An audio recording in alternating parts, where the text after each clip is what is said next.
Chapter 6, Bad Jake.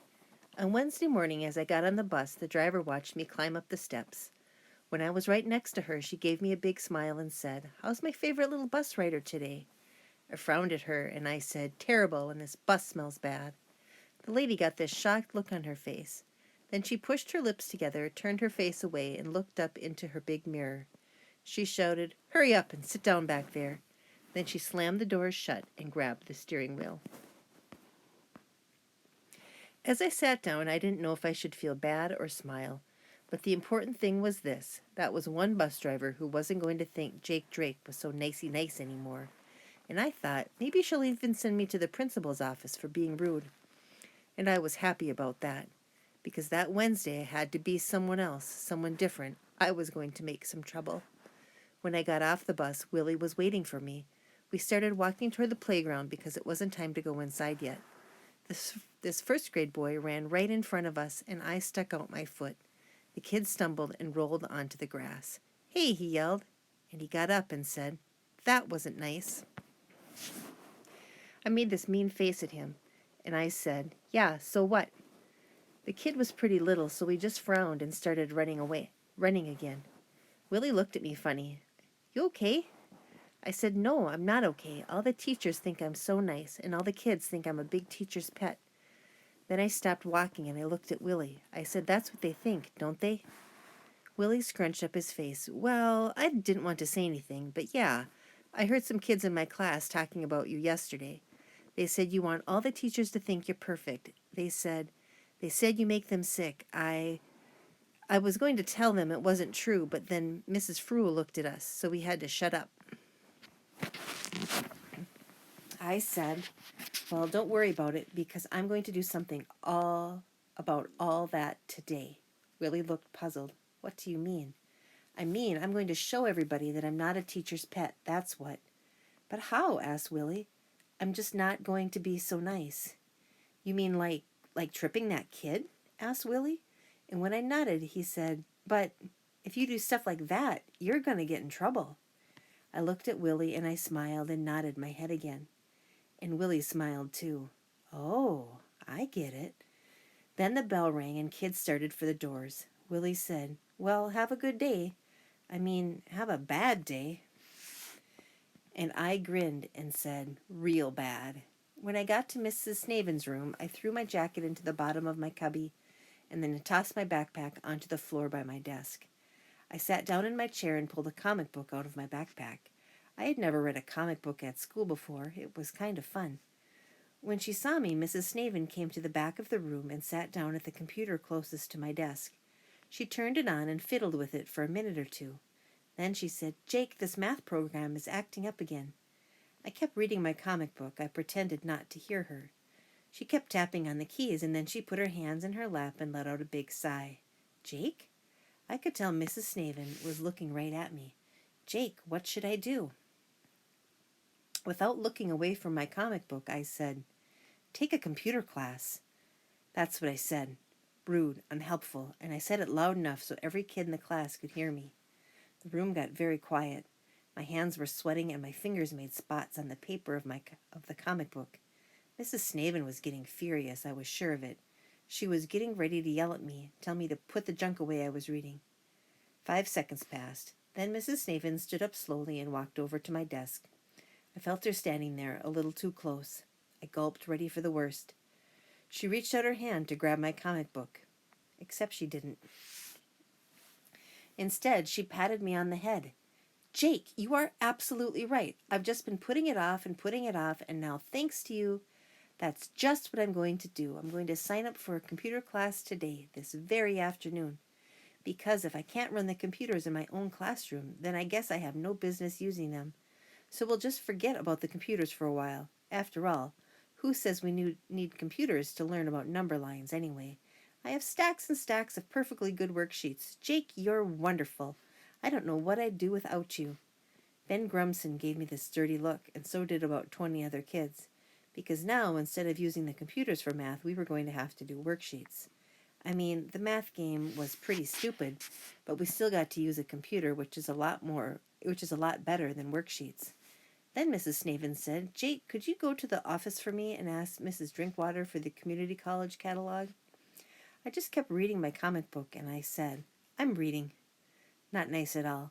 My hands were still sweating. And what does Mrs. Snaven say? Does she say, listen here, young man, you put down that trash and do what I tell you to? Does she grab me by the arm and say, I don't like the tone of your voice, Mr. Drake? We better talk to the principal about this? No, right away, Mrs. Snaven says, why, of course, how rude of me. Here you are doing some extra reading before class even starts, and I'm interrupting you. You've always been such a good reader. I'll send someone else. And she did. That's when I decided I would have to try harder. I wasn't being bad enough. After our attendance in the Pledge of Allegiance, Mrs. Snaven said, all right, class. For reading today, let's begin by talking about the story we finished yesterday. Let's see. Carl, what's one thing you liked about Tom's pet crow? Carl sat up straighter in his chair and said, well, I kind of liked the way Tom taught the crow how to... Right when Carl was talking, I butted in and I said, I didn't like anything about that story. Mrs. Snaven's eyebrows went up. Nothing? My goodness, Jake, you shouldn't have interrupted Carl. But maybe you should tell us one thing you didn't like. I said the whole story was stupid and boring and I didn't like it at all. Well, said Mrs. Snaven, how about the rest of you? Is there anyone else who didn't like the story? I looked around and almost every kid's hand went up in the air, and I thought, hey, look, I'm a leader. They agree with me and they can see that I'm not the teacher's pet. Hurrah! Mrs. Snaven looked around and then she looked at me, and she took a deep breath and let it out slowly, and I thought, uh-oh, now I'm going to get it. Then she smiled at me, and she said, Jake, you are so right. I didn't like this story very much either. That'll teach me to pay more attention to what's good and what's not. So let's skip ahead in our reading books, all the way to page 287. While we were flipping pages, Mrs. Snaven said, now this is a longer story, so you won't have time to finish it during reading time, but you can take it home and finish it tonight. And I hope you'll like this story better because, like Jake says, a story should never be boring or stupid. Right now, I want everyone to take out a piece of paper and write down 3 ways you think Tom's pet crow could be better. All around the class, kids were groaning and giving me dirty looks because now we had to do some writing, and we had homework, and it was all my fault. Plus, Mrs. Snaven was still smiling at me and saying how smart I was. And I was starting to wonder, how bad do I have to be to make her stop treating me like her little sweetie pie? Because being bad isn't as easy as some kids make it look. A little later during art class, Mrs. Cott came over and looked at the painting I was making for Mother's Day. She stood there a minute and then she said, Jake, that is so sweet. I think that's just about the sweetest Mother's Day painting I've ever seen. Before art, I didn't know how I was going to be bad in Miss Cott's class, but when she said that, I just knew what to do. I grabbed the bottom of my painting and I pulled the paper out of the clips on the easel. I ripped it up and said, well, I think it's a rotten painting, real loud. And then I grabbed the little brush I had been using and I snapped it right in half.